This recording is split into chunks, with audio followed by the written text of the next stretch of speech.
Now, but the kids who lack fathers, I mean, first of all, they can find that to some degree in their friends. Okay. And that's often what fatherless boys do in particular. They go into gangs. And they generate the missing masculinity in the gang. Well, that's not so good because, like, what the hell do they know? Yeah. Well, they don't know anything, right? They're just stupid kids, and they're like 15 years old and their testosterone is pumping and they're trying to get the hell away from their mother, which is what they're supposed to do. And they're not in the right position to exercise any authority over themselves. So that's not good. They can find it in education, they can find it in books, they can find it in movies, they can find it in sports heroes and so forth, because the image of the father is fragmented and distributed among the community. But it's very, very difficult to not have a father. Right. And you know, one of the things that we're doing in our society, which I think it's absolutely appalling, is that we're making the case that all families are equal. It's like, sorry, no, wrong. And there's no empirical data supporting that proposition, by the way. It's much better for kids to have two parents. Okay. Now, who those parents are, that's a whole different issue. I think it's the same issue, you know. I mean, I think that another danger that emerges, and this is Freud's, of course, famous observation, is that, you know, if there's mom and child, or father and child, that relationship can get a little closer than it should. And then the lines get blurry and mixed. And I'm not saying that that happens to everyone, obviously, but it's still a danger that's inherent in the situation. They're thrust together too tightly without sufficient resources. And so the responsibility has to be distributed more. And like, I really do think that it's the sign of the degeneration of a society when single parenthood becomes anything approximating the norm. It's not a good idea. And part of the reason I believe that, and I think this has to do with the overwhelming selfishness of modern life, is that marriage isn't for the people who are married. It's for the children, obviously. And like, if you can't handle that, grow the hell up. It's a hell of a thing not to have the confidence of your father. It's really, really hard on people.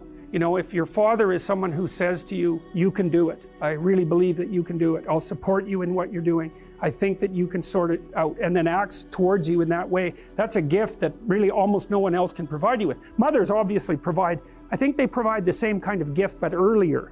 You know, because the mother has to take care of the infant when the infant is just completely dependent.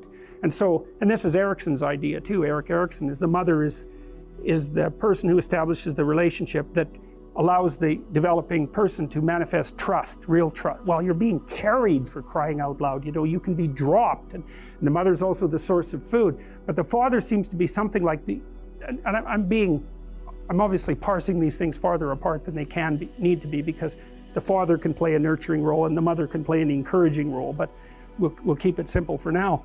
The father seems to be the thing that supports and encourages and says, well, yeah, you know, you're little and small and all of that, and you're subject to destruction and bullying and social pressure and all that, but I know you can do it. I know you can do it.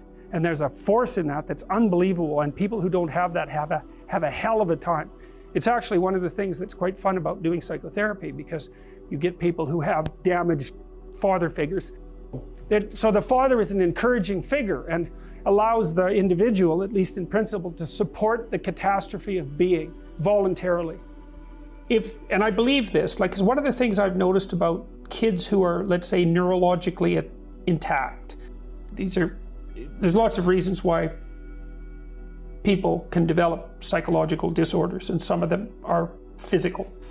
But imagine that you take a child who's physically healthy and you put them in a given environment. My intuition has been that a child needs to have at least one positive role model within imitation distance. Now, sometimes he or she can sort of piece that together fragmentarily also from popular media images, you know, the images of the heroes in movies and so on, but it's really helpful to have at least one person in your immediate environment who is manifesting the pattern that characterizes individual success. And so maybe it's something like, if that positive role model isn't there, then the easiest default is to a victimized group identity, you know, of secondary gains. And so if we're going to be critical in our analysis about victimization culture, we might ask, well, what benefits does it bring to the people who adopt it?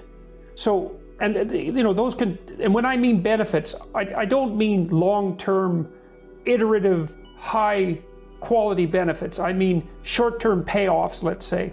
You know how it is, if you have work to do and you avoid it, that's a short-term payoff, it's a benefit. And because you don't have to do the work. Now, there's a medium to long-term cost, but I'm very curious about the element of victimization culture that justifies, I think antisocial and avoidant behavior is probably the right way of putting it. Now, you know, where I grew up in a working class community, and I had friends and associates who ranged from, you know, pretty decent kids to pretty solidly planted in the delinquent camp. And generally the more delinquent types had a whole handful of rationalizations for their behavior. And it's very dangerous to have those rationalizations at hand, because most forms of antisocial behavior, or avoidant behavior for that matter, are very bad medium to long-term strategies. Because if your father rejects you or doesn't form a relationship with you, it's as if the spirit of civilization has left you outside the walls as of little worth. It's very difficult for people to recover from that. So the father should be an encouraging force, but can be a tyrannical and crushing force. And so that's a very difficult thing to get right, partly because if you're my son, then I should impose the highest standards of behavior on you. And I should always be judging what you're doing. I should be judging it with the aim of making the best in you come forward. No, I'm going to make you strong so any number of things can happen to you. And when you need some care, I'll be there. But otherwise, like out into the world with you, that's the right attitude. And for the father, it's like, get your bloody act together. But I'm on your side. It's not because I want to destroy you or demean you or push you down in the dominance hierarchy, but because I want the best in you to emerge.